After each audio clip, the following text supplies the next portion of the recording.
다윗의 예배, 깨어진 마음의 예배에 대해서 한 주 만에 하려 그랬는데 내용이 좀 많고 해서 2주 동안 이 같은 본문을 가지고 좀 나누려고 합니다. 그래서 특별히 회개에 대해서 오늘부터 2주 동안 좀 나누려고 하는데 이 말씀을 통해서 2주 동안 좀 우리 자신이 하나님 앞에 좀 직면하고 좀 성찰하고 온전히 서서 거듭난 자로서 온전한 회개에 합당한 열매들 또 믿음들이 생기는 귀한 시간이 됐으면 좋겠습니다. 오늘 말씀의 주제는 깨어진 마음의 예배입니다. 마음이 깨어졌다는 것이죠. 마음이 깨지다 어떤 느낌인가요? 산산조각나듯 부서지는 것 같다는 표현이죠. 하나님이 근데 오늘 말씀 17절 보면 하나님께서 구하시는 제사는 상한 심령이라, 이게 브로컨 스피릿이거든요. 영이 깨어지다. 하나님이여 상하고 통해하는 마음, 상한 마음, 이것은 브로큰 하트입니다. 상한 마음을 주께서 멸시하지 아니하시다. 하나님이 원하는 제사는 브로큰 하트라는 거예요. 깨어진 마음이다. 하나님이 그것을 받으시고 그런 예배를 멸시하지 않으신다라고 얘기하는 것입니다. 특별히 이 마음은 히브리어로 레브라는 것인데 그저 우리의 감정적 마음이 아니고 우리의 전 인격을 얘기하는 거예요. 매우 광범위하게 표현돼요. 정서, 의지, 지성, 이 모든 것을 표현하는 내 전 존재. 여기서 얘기하는 상한 심령과 상한 마음은 사실은 같은 의미예요. 영혼, 또 내 마음, 내 전 인격이 하나님 앞에 깨어진 상태로 나아가야 된다. 이게 하나님 받으시는 예배라는 것이죠. 어떤 마음인데 깨어져야 되는 것입니까? 성경에 보면 굳은 마음이 많이 나와요. 굳은 마음이 깨진다. 딱딱하게 굳어있는 마음이 깨어지는 것이죠. 은혜가 없는 사람들은 이 마음이 상당히 수축성이 있는 것 같아요. 여러분 느껴봤을 거예요. 탁 굳어져 버려요. 하나님 믿지만 죄를 지으면 그 죄로 인해서 더 굳어져 버려요. 하나님부터 멀어지고 싶고 등 돌리고 싶고 나 몰라라 하고 싶고 누가 뭐라고 얘기해도 완고한 고집으로 딱딱해져서 나 몰라 내 멋대로 할래 하는 굳어진 단단한 마음들이 있다는 것입니다. 지적으로 감정적으로 의지적으로 딱딱히 굳어있는 강팍한 상태에 우리가 놓여져 있는 것이죠. 다윗이 그랬던 거예요. 그는 회개를 통해서 깨어진 마음을 경험한 거예요. 그 예배를 하나님 기뻐하신다고 이야기하는 것입니다. 성경에 보면 그래서 강팍하다라는 말이 나와요. 강팍이 맞을까요? 강팍이 맞을까요? 뭐가 표준할까요? 강팍이에요. 강팍한 마음. 강팍이 얼마나 이게 마음이 탁 굳으면 강팍한 마음이 드는 거죠. 성경에 보면 강팍한 마음이 있는 것이죠. 지적으로 굳어 있습니다. 굳어진 상태에 있는 사람들의 현상은 어떠냐면요. 이 지적으로 마음이 굳어 있는 사람, 일종의 자연인, 그냥 세상 사람 같은 사람들은요, 늘 생각이 자기 편에 있어요. 이게 뭐냐면 스스로 자기는 언제나 의롭고 이 정도면 괜찮고 완전하고 자기야 합리화하는데 달인인 상태의 마음, 지성으로는 그런 사람이 굳은 마음의 상태입니다. 얼마나 자기를 사랑하는지요. 자기가 어떠한 죄와 둥글고 있어도 다 이유가 있어요. 그리고 남 탓해요. 내가 이럴 수밖에 없었다라고 얘기하는 지적 자기 포장의 달인입니다. 유명한 얘기 있죠. 남이 하면 불륜이고 자기가 하면 그렇게 로맨스예요. 자기는 어쩔 수 없었던 거예요. 이 굳어진 마음의 상태에 있는 사람들은 지적으로 다 자기 중심적이에요. 그러면서 위선적이고 자기가 이 정도면 괜찮다고 생각하는 거예요. 남들에게는 엄청 객관적이에요. 판단 엄청 잘해요. 막 손가락질하면 넌 이게 문제. 그런데 그것을 자기한테 돌리기는 싫어요. 자기한테는 엄청 관대한 상태의 마음이 지적으로 굳어있는 마음의 상태입니다. 감정적으로는 어떨까요? 딱 굳어 메말라 있기 때문에 말씀을 들어도 그냥 국어 공부하는 정도, 그냥 정보 전달, 그렇구나 깨달아요. 마음이 굳어져서 감동으로 와닿지 않아요. 하나님의 마음이 느껴지지 않습니다. 사랑의 감격이 없고요. 늘 팔짱 끼고 망부석처럼 앉아있는 거예요. 그래서 뭐 어쩌라고 하는 거죠. 눈물은 잊은 지 오래고요. 애통함, 자신의 심령을 깊이 들여다보는 이 마음의 부드러움으로 해서 들어갈 구석이 없을 만큼 딱딱해진 이 감정적 마음. 그러니 의지적으로는 어떨까요? 말씀을 들을 때 하나님 앞에 의지를 다하여서 자기의 삶을 굴복하거나 옹골찬 결단이 없습니다. 움직여지지가 않아요. 굳어있기 때문에. 제 뼈가 되게 굳어 있거든요. 허리가 아프고 관절이 앉을 때마다 뻑뻑 소리가 납니다. 그러니까 어떻게 될까요? 앉았다 일어나는 것도 힘들어요. 앉았다 일어나는 것도. 굳어 있는 뼈는 일어나기도 힘들더라고요. 그래서 저는 저희 사모님이 이 테이블 이렇게 식탁에다 상을 차리는 걸 저는 좋아하는데 저희 사모님은 좁다고 꼭 상을 펴요.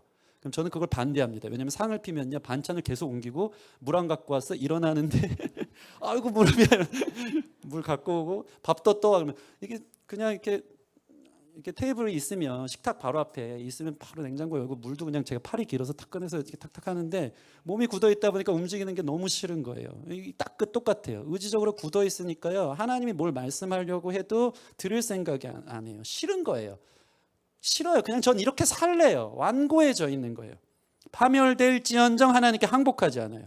그저 적당한 자기 생각대로 신앙생활하는 사람들이에요. 요 정도 괜찮잖아, 이 정도 괜찮잖아 하는 거예요. 그런 사람들한테 제일 불편한 얘기가 뭔지 아세요?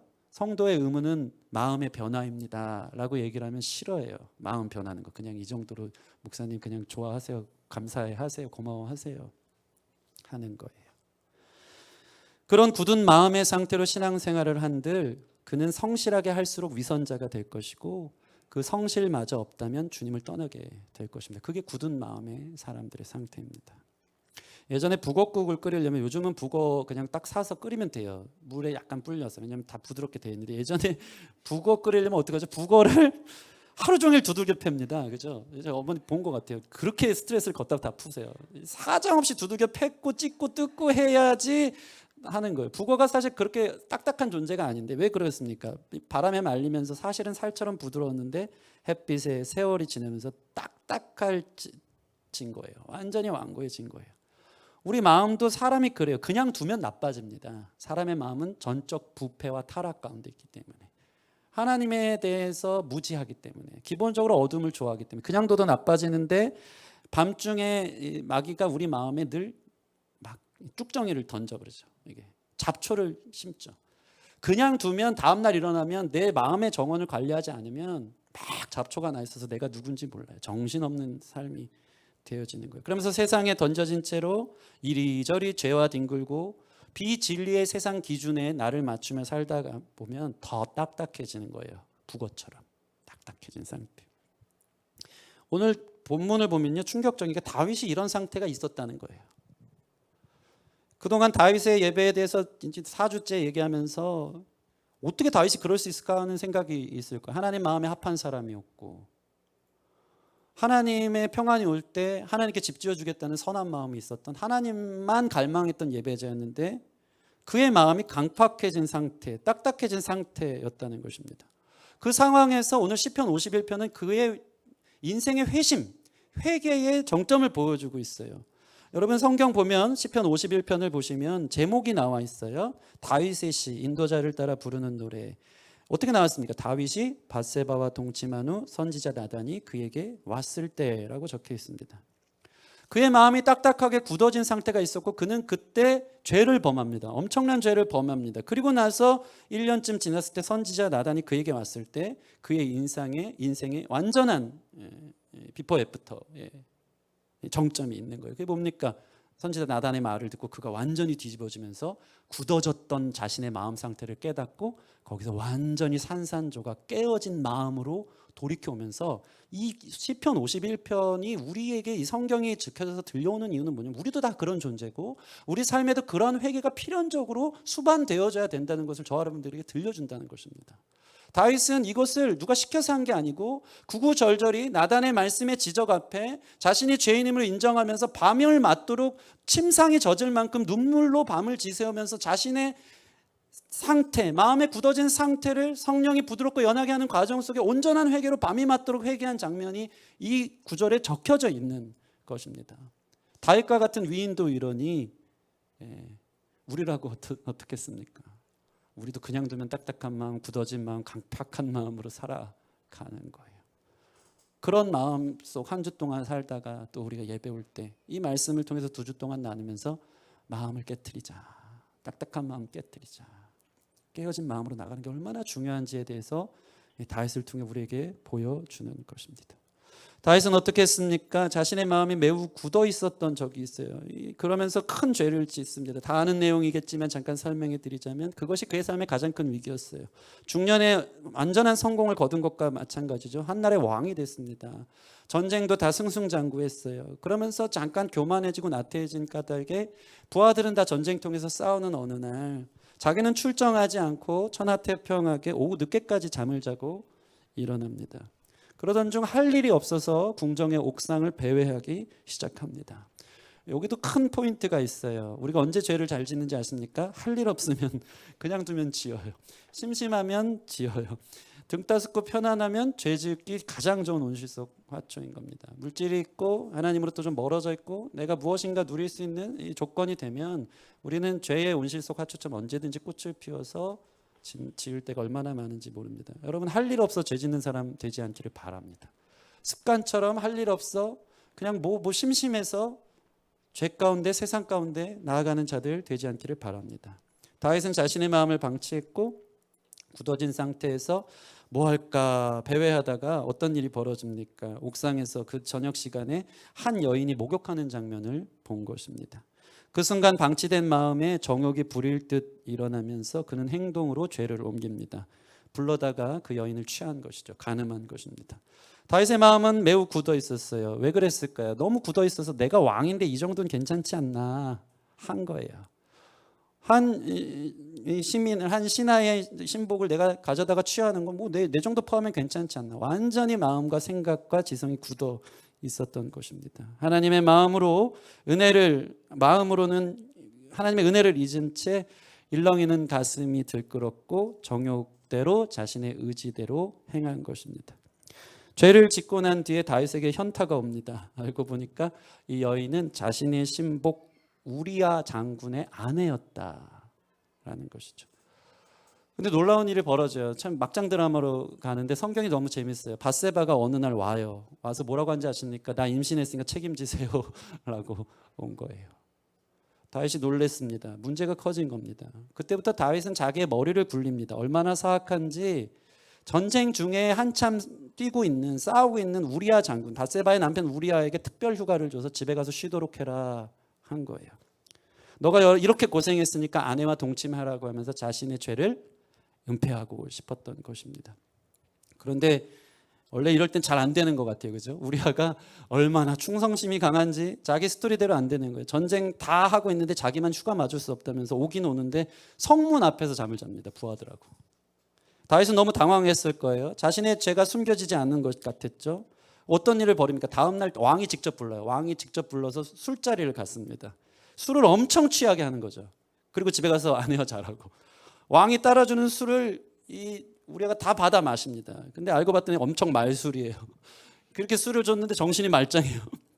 뜻대로 안 되는 거예요. 다윗이 너무 조바심이 났을 것 같아요. 집으로 그때도 내려가지 않습니다. 알리바이가 형성이 안 되죠. 뜻대로 안 돼요. 그래서 이거 귀찮게 하네 하면서 어떤 일을 벌입니까?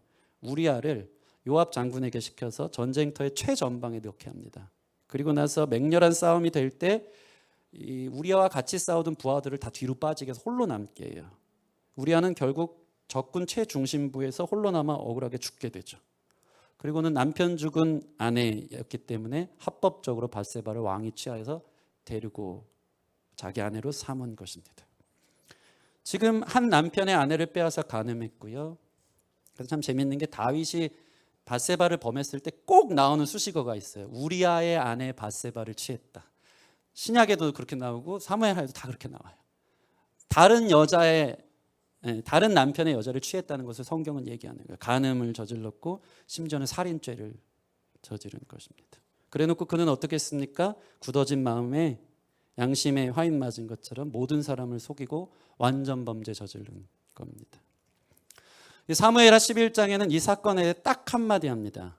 딱 한마디를 해요. 그 사건이 구구절절이 나오고요. 그때 딱 이렇게 나와요. 그 일이 여호와 보시기에 악하였더라. 무슨 얘기입니까? 사람은 속일 수 있어도 하나님 다 보고 계셨다. 불꽃 같은 눈으로 보고 계시다. 하나님의 CCTV에 딱 잡힌 거예요. 그 일은 하나님 보실 때 너무 악했고 죄질이 너무 중했습니다. 우리 인생의 시선은 어디 있습니까? 사람 앞에 있습니까? 하나님 앞에 있습니까? 하나님을 의식하지 않고 살아가며 양심을 저버리며 하나님 계신데 하나님 없는 척하면서 내 멋대로 살면서 우리의 마음이 얼마나 더 완고하게 굳어져 있을 때가 많은지 그러면서 합리화하는 거예요. 그래서 강팍해진 마음의 다윗이 죄를 지음으로 더 강팍해진 상태를 볼 수 있는 것입니다. 그러던 후 한 1년쯤 됐을까요? 이미 아이도 낳습니다. 합법적으로 다윗의 아이라고 해서 낳았겠죠. 그때 1년쯤 지난 뒤에 하나님이 선지자 나단을 보냅니다. 다윗 왕 앞에 보내요. 나단이 다윗을 그 신하들 앞에 궁중에서 보란 듯이 그 죄를 다 들춰내고 폭로한 것입니다. 나단이 와서 갑자기 어떤 비유를 드는 겁니다. 왕이시여, 한 성읍에 부자와 가난한 사람이 있었는데 부자는 양과 소가 엄청 많았고 가난한 사람은 어려서부터 키워온 작은 암양 새끼 하나 있었습니다. 근데 이 부자가 자기에게 손님이 와서 양을 잡아 대접해야 되는데 자기에게 있었던 그 수많은 양과 소로는 대접하지 않고 그 가난한 사람의 암양을 빼앗아 자기를 위해 잡았습니다 라고 얘기한 거예요. 다윗은 이 이야기를 듣고 어떻게 했을까요? 매우 격노합니다. 그렇거든요. 굳은 사람의 특징은 다른 사람에게 대해서 객관적으로 의분하면서 저러면 안 되지 하면서 판단하거든요. 이 일을 행한 사람을 마땅히 죽여야 된다고, 이 양을 4배나 갚아야 되고 여호와의 살아계심을 두고 맹세한다고 하면서 상을 뒤집어 엎으면서 율법에 의한 법적 조치를 취하라고 한 거예요. 그를 당장 불러오라고. 나단이 매우 지혜롭죠. 당장 불러오라고 하니까 나단이 어떡합니까? 갑자기 다윗을 향해 손가락씩을 딱 하면서 그 사람이 바로 당신입니다 한 거예요. 나단이 하나님의 음성을 듣고 칼을 갈고 온 거예요.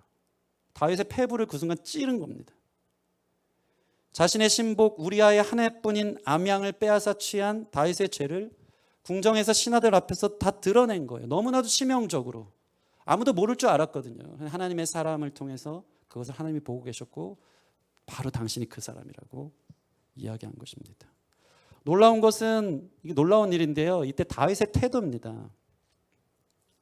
하나님이 하신 일이겠죠. 물론 그때 다윗의 마음이 깨집니다.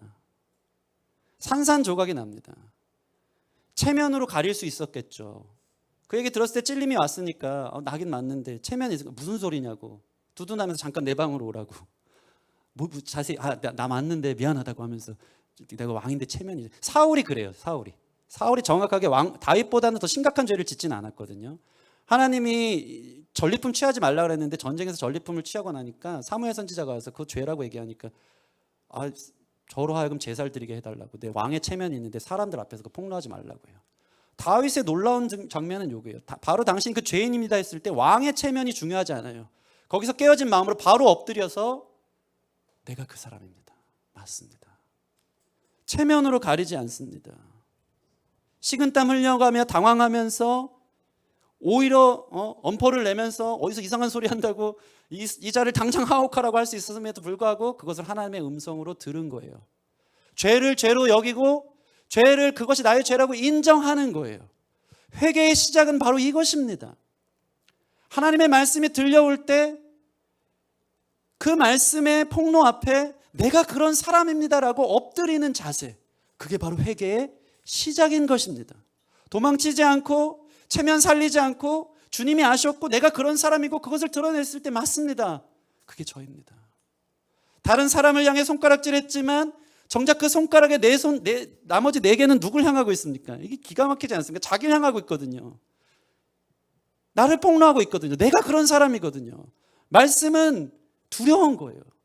주 말씀에 떨릴 수밖에 없는 거예요. 그 거룩하신 진리의 말씀 앞에 우리가 폭로될 때 화로다 나여 망하게 되었도다. 나는 죄인입니다. 그게 깨어진 마음의 시작인 거예요. 괜찮은 척 앉아있는 게 아니고. 제가 최근에 한 얘기를 들었어요. 어떤 분이 간증하는 얘기를 들었는데 세상에서 잘 놀던 사람인데 예수님을 만났어요. 뜨겁게 만나서 세상 친구들과 단절했어요. 그러면서 교회로 왔는데 그때부터 친구가 없다는 거예요. 왜 그런가 봤더니 세상에서는 놀 때는 까만색이었다고 자기가 얘기를 하더라고요. 저는 까만색이었기 때문에 까만색 친구들과 놀 수 있었다. 근데 교회에 왔더니 사람들이 다 자기를 회색으로 본다는 거예요. 세상에서 놀다 온 회색. 교회 사람들은 다 흰색인 거예요. 자기가 아무라도 어울릴 수가 없었대요. 너무 외로웠대요. 세상 사람들 친구 끊고 까만색에서 넘어왔더니 교회 사람들은 다 흰색인지라 나는 거룩한지라 당신과 같은 세상에서 놀다 온 사람하고 놀기 싫어한다. 사실 주님의 말씀은 우리가 다 회색임을 폭로하는 거거든요. 다윗도 그런데 우리가 그런 존재거든요. 말씀 앞에 깨어진다는 것은 바로 이것이거든요. 합리화하지 않고 그럴싸한 이유를 대지 않고 내 상처 때문이다, 여러 가지 핑계를 대는 게 아니고 맞습니다, 내가 그런 사람입니다. 그것이 바로 말씀 앞에 드러난 회개의 첫 시작이고, 그런 자를 하나님이 나중에 구원의 즐거움 기쁨으로 안아주시고 회복하신 놀라운 역사가 있는 줄 믿습니다. 다윗은 내가 그 죄인입니다, 핑계대지 않았고 피하지 않았고 그 자리에서 무너져 내립니다. 성령이 그 일을 하신 거예요. 우리 에스겔 말씀 볼까요? 성령이 어떤 일 하시는지 36장 25, 27절 같이 읽겠습니다. 시작. 맑은 물을 너희에게 뿌려서 너희로 정결하게 하되 곧 너희 모든 더러운 것에서와 모든 우상 숭배에서 너희를 정결하게 할 것이며 또 새 영을 너희 속에 두고 내 새 마음을 너희에게 주되 너희 육신에서 굳은 마음을 제거하고 부드러운 마음을 줄 것이며 또 내 영을 너희 속에 두어 너희로 내 율례를 행하게 하리니 너희가 내 규례를 지켜 행할지라. 아멘. 전인격적 변화가 일어나는 거예요. 굳었던 마음에 성령님이 부드러운 마음, 유연한 마음 주셔서 완고함으로 고집 부리는 게 아니고 완전히 엎드려져서 주님 앞에 서는 것. 정말 힘들었던 건 어떤 상태입니까? 깨어지기 싫어했던 그 마음이었겠죠. 양심을 덮어가면서, 양심이 찔림이 있는데 계속 그것들을 방치하면서 자기 멋대로 살아가며 하나님과의 관계는 멀어지는 그 어떤 어색함, 그 답답함.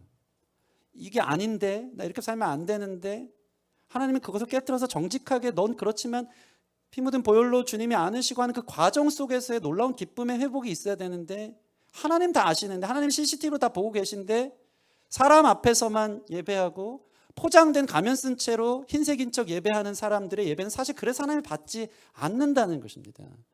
회심의 회개의 필연적 과정이 필요한 거예요. 굳은 마음이 깨져야 거기에 하나님의 은혜가 은혜되는 줄 믿습니다. 굳은 마음이 깨져야 하나님의 용서가 그때 용서로 다가오는 거예요. 정직하게 나가는 거죠. 다윗의 놀라움은 여기 있는 거예요. 한낱 선지자, 그가 와서 당신이 그런 사람이다, 충분히 외면하고 체면 차리면서 두둔할 수 있었겠죠. 그러나 그 폭로 앞에, 말씀의 찔림 앞에 그는 성령의 역사 속에서 깨어지는 마음이 있었던 것입니다. 예배 때마다 깨어진 마음으로 예배하는 저와 여러분 됐으면 좋겠습니다. 그렇게 밤이 새도록 울며 불며 참된 회개로 기도하며 쓰여진 시가 바로 오늘 시편인 것입니다. 그래서 오늘 시편을 보면요, 회개의 과정 속에서 일어나는 일이 기가 막히게 잘 정리되어져 있어요. 6절 말씀 보시면 보소서 주께서는 중심이 진실함을 원하시오니 내게 지혜를 은밀히 가르치시리이다. 이게 무슨 말입니까? 주님께서 중심의 진실함을, 내게 지혜를 주셔서 보게 하신다는 겁니다. 굳은 마음의 상태에서는 지혜가 없고 전적무지한 가운데 있기 때문에 자기 합리화하고 객관적이지 못한 자기 포장의 상황이 있는 거예요. 그렇지만 하나님이 중심의 진실함으로, 하나님의 지혜로, 말씀의 빛으로 그를 비춰주면 어떤 일이 벌어집니까? 말씀이 나를 까발려 중심의 진실함에 부패된 자기 자신을 보면서 거기부터 회개가 시작되도록 일하신다는 것이죠.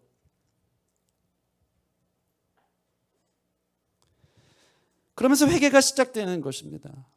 말씀의 찔림 앞에 자기를 보는 것. 내가 냄새나는 사람이고, 구약 성경에 보면 유출병 환자가 나오지 않습니까? 유출병 환자가 뭐예요? 계속 피가 흐르는 거예요. 우리의 삶을 한번 곰곰이 보세요. 내가 어떤 사람인가? 하나님 의지하지 않고 하나님 은혜로 살지 않을 때 나는 어떤 사람인가? 가는 곳마다 죄를 흘리고 다니는 사람이더라고요. 죄로 점철된 삶을 살더라고요. 그런 우리 자신임을 주님의 지혜로, 주님의 말씀의 빛으로 정직하게 보게 하는 것입니다. 그래서 10절 말씀 보시면 다윗은 그것을 본 거예요.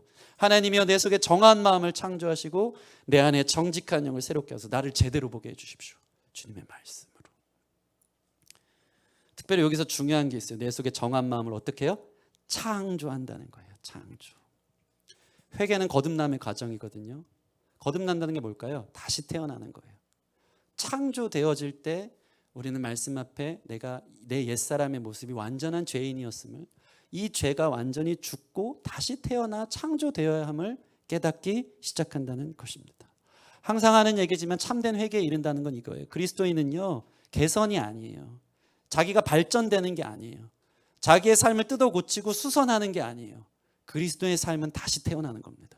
완전히 새 창조로 하나님의 창조물로 옛사람의 자아가 정과 욕심이 십자가에 죽고 다시 태어나는 회개의 과정이 누구에게나 필요하다는 것입니다. 그렇지 않으면 우리는 다 위선자가 되는 거예요. 그런 척 하는 거예요. 이제는 저는 오늘 이 말씀을 통해서 좀 잠시 여러분의 삶을 멈춰서서 주님의 밝은 말씀의 조명 앞에 우리 자신의 죄를 폭로하실 때 그 앞에 좀 지나가던 빠르게 달려오던 그 스텝을 좀 멈추고 정직한 영으로 자기를 보면서 내가 지난날 어떻게 살아왔는지, 알게 모르게 유출병처럼 죄를 어디에 흘리고 다녔는지를 바라보면서 반드시 재창조되어서 하나님과의 자녀로서의 회복된 관계 안에서의 즐거움과 기쁨을 회복하는 일이 그리스도인의 예배의 가장 중요한 일이라는 것입니다. 다른 번제, 다른 제사, 다른 행위, 주일날 출석하는 게 중요한 게 아니고 이 2주 동안 잠깐 멈춰 서서 나를 폭로하실 때 합리화하고 피하고 됐어요, 바빠요, 드러내지 마세요. 많은 사람들이 왜 성경을 읽다 포기하는지 아십니까? 딱 닫아요. 기분 나쁘거든요, 날 죄인이라고 하니까. 근데 하나님의 죄의 기준은요, 하나님의 의거든요. 세상 법에 저촉되지 않았고 난 도덕적으로 윤리적으로 잘 살았고 내 친구보다 훨씬 성실하게 살았고 이처럼 열심히 사는 내가 어딨냐 하지만 주님의 말씀에 비춘 우리의 근원적 어둠을 다 드러내거든요. 그 앞에 내가 하나님 앞에 설 수 없는 죄인임을 폭로했을 때 맞습니다, 인정하면서 다시 새 창조된 정한 마음, 성령의 맑은 물을 부어 깨끗이 씻겨지는 그 역사가 일어나야 되는 것이 가장 중요한 거듭남의 필연적 과정이라는 것입니다. 성령께서 깨닫게 하시는 지혜로 다윗이 지금 어떻게 고백하고 있는지 아십니까? 1절에서 5절 말씀. 이 기도가 우리의 기도가 됐으면 좋겠어요. 1절 5절 같이 읽겠어요. 1절에서 5절 시작. 하나님이여 주의 인자를 따라 내게 은혜를 베푸시며 주의 많은 긍휼을 따라 내 죄악을 지워주소서. 나의 죄악을 말갛게 씻으시며 나의 죄를 깨끗이 제하소서. 물은 나는 내 죄가를 아오니 내 죄가 항상 내 앞에 있나이다. 내가 주께만 범죄하여 주의 목전에 악을 행하였사오니 주께서 말씀하실 때 의로우시다 하고 주께서 심판하실 때 순전하시다 하리이다. 내가 죄악 중에서 출생하였으며 어머니가 죄 중에서 나를 잉태하였나이다. 아멘.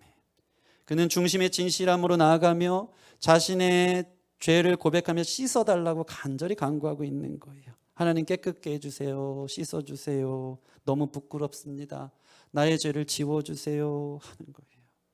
내가 사람은 속여도 하나님은 속일 수 없음을 깨닫습니다. 왕의 권위로 사람 앞에서 죄 지지 않은 것처럼 합법적으로 이래도 되는 것처럼 살았지만 하나님 앞에서 저는 죄를 지은 사람입니다. 이 양심의 가책을 가지고 살아갈 수 없어 당신이 나의 죄를 폭로할 때 그 앞에 엎드려 나와 당신과의 관계가 가장 중요하기에 내 죄가 도말되어서 하나님 앞에 온전히 서기로 원합니다. 깨끗게 해주세요. 깨끗게 해주세요 하는 것입니다. 5절 말씀 보면 그는 깨달아요. 자기가 죄를 지어서 죄인이 아니고 죄악 중에 출생해서 죄를 짓는 거구나. 여러분, 우리는 그런 존재입니다. 그것을 꼭 기억하십시오. 죄를 지어서 죄인 된 게 아니고요, 우리는 태어나면서 즉 죄인인 거예요. 그래서 죄를 짓는 삶을 살 수밖에 없는 것입니다. 그래서 이 말씀을 보면 뭐가 나옵니까? 모태신앙이 아니라 우리는 모태죄인인 거예요. 누구나. 누구나 모태죄인인 거예요. 다윗은 지금 자기의 죄를 하나하나 죄의 열매들, 결과들, 살인죄, 간음죄 그것을 인정하는 수준이 아니라 자기 자체가 죄덩어리, 죄공장이라는 것을 고백하고 있는 것입니다. 깊은 성령의 조명 아래 자신의 어둠이 다 드러나 자신의 삶을 필름처럼 보면서 이것이 도화선이 되어서 지난날의 자신의 죄로 점철된 시간들의 깊은 회개의 과정이 다윗 안에 일어나고 있는 것입니다. 여러분은 이렇게 깊이 있게 여러분 자신을 볼 수 있는 시간들이 있기를 바랍니다. 제가 존경하는 김남준 목사님 계신데 목사님은 이렇게 얘기를 하더라고요. 하나님의 뜻을 알 수 있는 방법은 의외로 생각보다 매우 쉽답니다. 좋은 팁입니다. 하나님의 뜻을 아는 방법은 매우 쉽다. 마치 이것과 같대요. 매우 고요한 호수는요, 물결이 일렁이지 않고 있기 때문에 그 위에 비춰진 자연 풍경이 고스란히 다 보여진다는 것이죠. 나무도 그림자도 산도 다 보이는 거예요. 그 뜻이, 그 모습이 거울처럼 비춰지는 거예요. 근데 문제는 뭐냐면 하나님의 뜻을 모르는 이유가 뭐냐면 내 마음의 호수 같은 곳에 작은 돌이라도 바람이라도 던져져서 일렁거리면 어떻게 됩니까? 호수에 비치는 풍경이 다 흐트러지죠.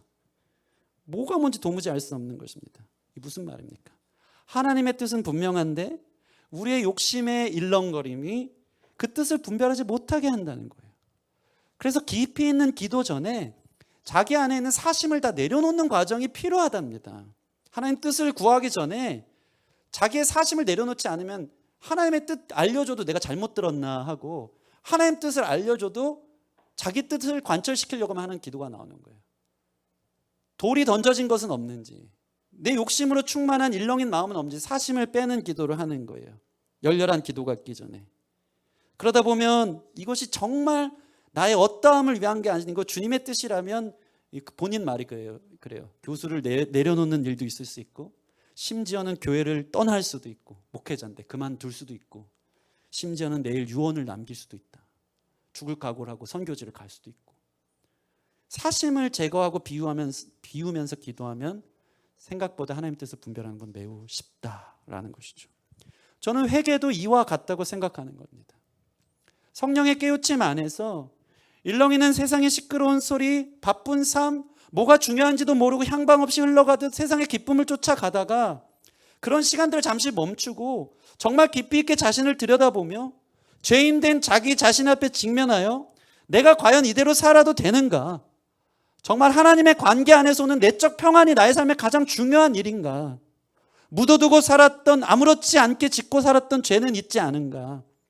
내가 하나님 볼 때 뵐 면목은 있는 사람인가라는 것을 깊이 있게 통찰하는 시간이 필요하다는 것입니다. 다윗은 이 밤에 철저하게 자신을 보고 있는 것입니다. 그러면서 자기가 죄인이라는 것을 고백하면서 이 세 가지로 자기의 죄가 어떠한지를 얘기하고 있어요. 1절, 2절 보시면 이게 성령이 가르쳐 주시는 거거든요. 1절, 2절 보면 하나님이여 주의 인자를 따라 내게 은혜를 베푸시며 주의 많은 궁유를 따라 뭘 지어달라 그러죠? 내 죄악을 지어달라 그럽니다. 영어로 iniquity인데 히브리어로 보면 아본이라고 해요. 이게 뭐냐면 이 죄악이라는 뜻은 뭐냐면 내 마음 상태가 뒤틀려져 있고 구부려져 있다라는 뜻이에요. 자신의 죄를 성령께서 보여줬는데 자신의 이 이니퀄티, 이 아본, 이 보여진 거예요. 이게 뭡니까? 내가 심각하게 뒤틀려져 있는 사람이구나. 구부려져 있는 사람이구나. 죄로 인해서. 자기 중심적으로 구부려져 있어서 자기 편의대로 해석하고 똑같은 얘기를 들어도 다르게 해석하고 상처에 기인해서 해석하고 그래서 오해가 그렇게 많고 곡해가 많고 반발심에 죄를 짓고 홧김에 죄를 짓는 구부러진 심령이라는 것을 그는 먼저 회개하고 있는 것입니다. 우리 마음의 회개가 필요한 첫 번째 죄악, 이니퀄티, 이것을 회개하기를 바랍니다. 그건 뭐냐면 우리의 구부러진 마음인 거예요. 구부러진 마음. 무슨 말씀이 들어도 들어갈 구석이 없을 만큼 구부러진 마음. 이 말씀을 들려주는데 그걸 삐딱하게 듣는 마음. 다른 사람 앞에서는 손가락질하지만 그것을 자기에게 정직하게 정면 돌직구로 받아들이지 않는 그 구부러진 마음을 그는 회개하고 있는 것입니다. 두 번째는 그는 무엇을 회개합니까? 3절 보면 죄과라는 게 나와요. 물은 나는 내 죄과를 아우니. 이거 영어 성경을 보면 다 달라요. 이거는 트랜스그레이션이라는 거예요. 이게 뭐냐면 권위에 대한 도전을 회개하는 거예요. 이거 죄의 본질이죠. 관습이나 권위에 대한 도전. 히브리어로 파샤인데 국가적 반역을 얘기하는 거예요. 이게 뭡니까? 자기가 깊이 성령의 조명 아래 깨어진 마음으로 기도하다 보니까 내가 대반역 죄인인 거예요. 하나님의 권위에 도전하는 사람이었던 거예요. 왕이라고 함부로 교만하면서 패역하게 하나님께 도전하면서 자기에게 힘이 있다고 생각하면서 모든 질서를 깨뜨리고 자기 마음대로 살아가는 거예요. 내가 왕이 되는 거예요. 권위에 도전하는 게 죄다. 하나님이 계신데 내 왕이 계신데 자기가 왕인 것처럼 자기 인생을 좌지우지했던 것을 그는 깊이 회개하고 있는 것입니다. 회개의 세 가지예요. 세 번째, 말 그대로 신, 죄가 나와요. 2절 보면 나의 죄악을 맑게 씻으시며 나의 뭐죠? 죄를 깨끗이 제하소서. 이게 우리가 그냥 성경 읽을 때는 죄악, 죄과 뭐 다른 얘기 막 안 와닿잖아요. 영어 성경 히브리어로 보면 다 다윗이 하나님의 깊은 조명 안에 그 빛 가운데 자신의 그동안 살아왔던 죄의 총체적 세 가지를 진지하게 회개하고 있는 거예요. 구부려진 마음, 반역하는 자기가 왕이 된 것처럼 교만한 마음, 하나님이 되려는 마음, 마지막 C는 무슨 뜻입니까? 여러분 다 아시는 것처럼 관역에서 벗어나다는 어원이에요. 히브리어로 하마르티아, 헬라어로 하마르티아라고 하지 않습니까? 구부려진 마음, 아니 이게 관역에서 벗어난 마음을 얘기하는 것입니다. 이게 뭡니까? 하나님이 우리를 만드셨어요. 창조의 목적이 있어요. 하나님이 우리를 만드실 때 꼭 저 관역에 딱 맞게끔 살으라고 하신 것이 있는데, 다윗이 지난날의 삶을 보니까 빗나간 삶을 산 거예요. 하나님의 뜻과 상관없이 자기 뜻대로 자기 목적대로 살아간 그 시인을 회개하고 있는 것입니다. 여러분, 진지한 회개가 있길 원하는데 하나님의 말씀이 우리 가운데 폭로될 때 우리의 구부러진 마음을 회개하고, 내가 왕이 되려는 교만한 마음을 회개하고, 하나님의 목적과 상관없이 살아가는 내 인생을 회개하는 일들이 성령 안에서 일어나야 한다는 것입니다. 그것이 바로 깨어진 마음의 예배입니다. 여러분, 우리는 진짜 예배를 드리고 있습니까? 아니면 오늘도 가면 쓴 예배를 드립니까? 가면 쓰고 얘기하면 사실 진지한 기도는 다, 가면 쓴 예배를 드리는 사람은 사실 진지한 기도는 다 피하고 싶고요. 사실 예배가 그렇게 기쁘지 않습니다. 하나님 앞에 서는 것 자체가 껄끄럽거든요. 여러분, 이 말씀 앞에 우리의 마음이 깨어진 그 안에서 은밀한 모든 것이 흘러나와 하나님 앞에 정직하게 설 수 있는, 우리 자신을 볼 수 있는 예배자들이 되어지기를 소원합니다. 말씀을 마치겠습니다. 여러분, 회개의 부르심이 가벼워요, 무거워요? 엄청 무겁죠. 이런 얘기 듣기 싫죠. 죄인이라 그런 거예요. 사실 이런 얘기를 들은 사람의 제대로 된 반응이 뭔지 아십니까? 목사님, 저 회개해야겠네요. 목사님, 저도 마음이 고쳐졌으면 좋겠어요. 심지어는 목사님, 저도 거듭나고 싶네요 하는 게 정상적인 반응인 거예요. 그런데 영적으로 무관심하고 전혀 흥미가 없는 사람은 너무 오늘도 진지하고 무겁네. 내 취향 아니네. 설교 언제 끝나나 하는 거예요. 예수님은 그런 사람에게 언제나 지루하고 끝나고 집에 가서 게임하는 게 훨씬 낫겠다 하는 생각을 하는 거예요. 여러분, 인생이 무거운 이유가 뭔지 아십니까? 이러한 인생의 고답, 이 문제에 대한 고답이 말씀 안에 있는데 그것에 대해서 진지한 통찰과 생각이 없기 때문인 것입니다. 성령이 우리 가운데 말씀하실 때 우리의 삐뚤어진 마음, 왕이 되려는 마음, 빗나간 마음, 이 굳은 마음이 녹아져 내려지는 거룩한 역사가 있기를 원합니다. 칼빈이 이렇게 말해요. 잘 들어보세요. 하나님은 지속적으로, 때로는 서서히 택자들 속에서 육의 부패를 씻어내고 죄를 깨끗하게 하며 그들을 거룩한 성전으로 자기에게 성별되게 한다. 그리고 그들의 온 마음을 새롭게 하여 참된 순결에 이르게 하여서 그들이 평생 동안 줄곧 회개를 실천하며 이 싸움은 죽음과 함께 끝나는 것임을 깨닫게 한다. 그리스도인들이 이 목적에 도달할 수 있도록 하기 위하여 하나님은 그들에게 평생 동안 계속해서 달려가는 회개의 경주를 명한다. 매주 예배하는 목적, 평생 공사 중인 내가 또 깨어진 마음으로, 이것이 우리의 의무이기에 거룩한 주님을 닮아가기 위해 또 깨어진 심령으로 나올 때 그 안에서 새로운 창조가 있고 관계의 회복됨 속에 세상 기쁨이 아닌 주님과의 기쁨이 있는 것. 여러분, 이것들을 깨달아 주의 말씀의 폭로 앞에 정직하게 엎드려진 깨어진 마음으로 예배하는 저와 여러분들이 되어지기를 주님의 이름으로 소원합니다. 우리 같이 찬양하고 말씀 앞에 정직하게 나는 서는가, 진지한 태도로 주님 앞에 서는 일생일대의 다윗과 같은 회개의 시간이 있었는가 좀 생각해 보면서, 하나님, 정직한 영으로 나를 좀 보게 해주세요. 내 인생 돌이켜보니까 빗나간 하나님 목적과 상관없이 사는 것이 왜 죄인지 모르는 나에게 성령의 빛으로 조명하셔서 정말 눈물 흘리며 침상을 젖을 만큼 주님 앞에 참회하는 회개의 내용이 되게 해달라고. 구부러진 내 마음, 내 스스로 왕이 되려는 이 마음, 아버지, 참된 성령의 조명 아래 회개하는 일들이 나한테도 터져나와 주님 기뻐하시는 삶으로 나아가게 해달라는 마음으로 같이 나아가는 귀한 시간 됐으면 좋겠습니다. 정결한 마음 주시옵소서. 옛날 찬양인데 오늘 시편 51편의 내용이거든요. 같이 다윗의 마음으로 찬양하고 기도하는 시간 갖겠습니다.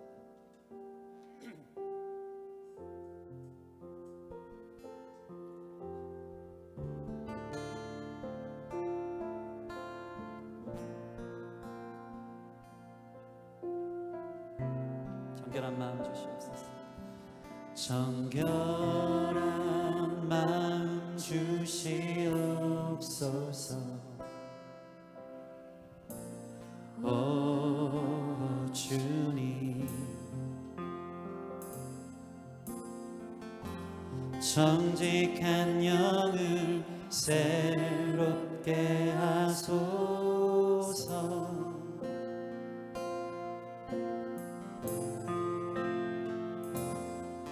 정결한 마음 주시옵소서. 오 주님, 정직한 영을 새롭게 하소서.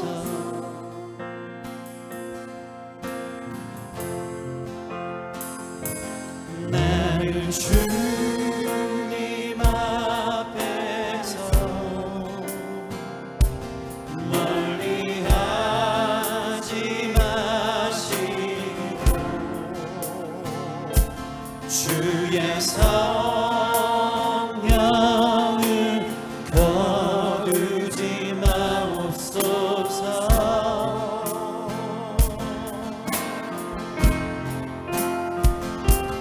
그 구원의 기쁨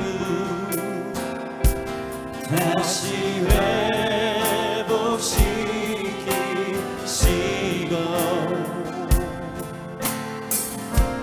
변치 않는 마음 내 안에 주소서.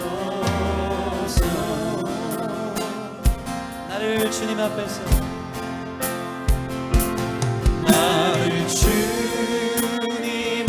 주님 앞에서 멀리하지 마시고 주의 성령을 거두지 마옵소서.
기도합시다.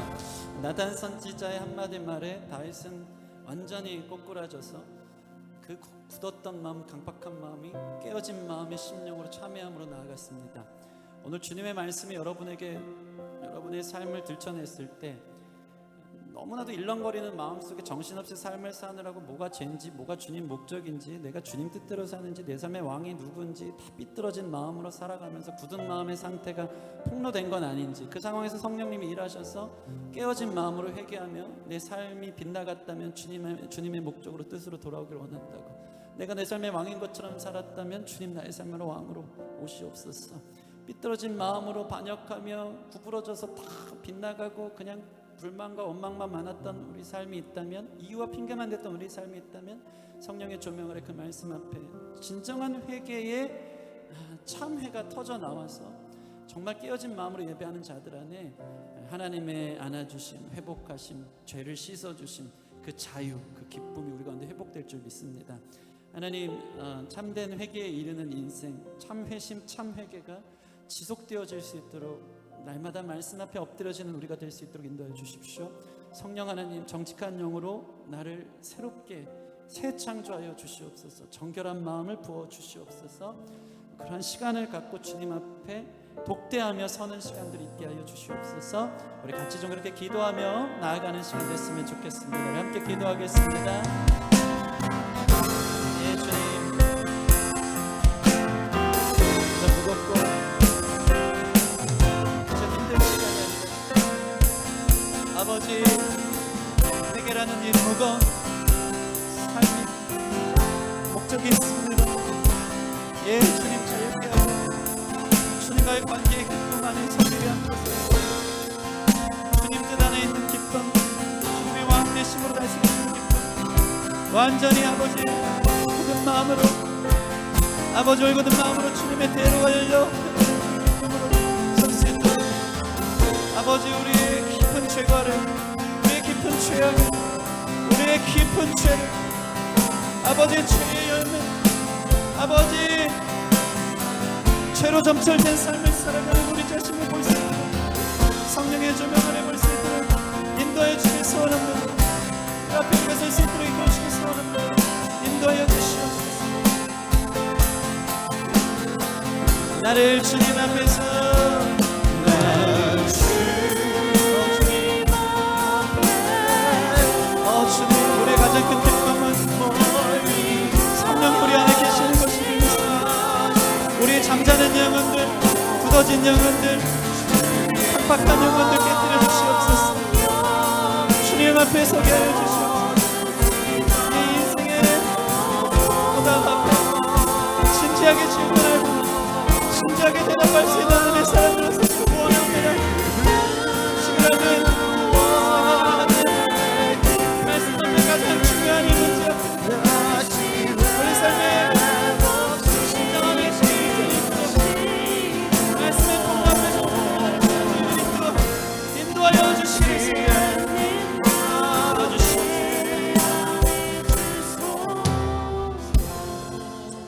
하나님, 우리 마음이 굳은 마음 아닙니까? 우리 마음이 강박한 마음 아닙니까? 말씀이 폭로해도 그렇게 얘기를 해도 참 부담스럽고 듣기 힘든 것이 우리 자신은 아닌가?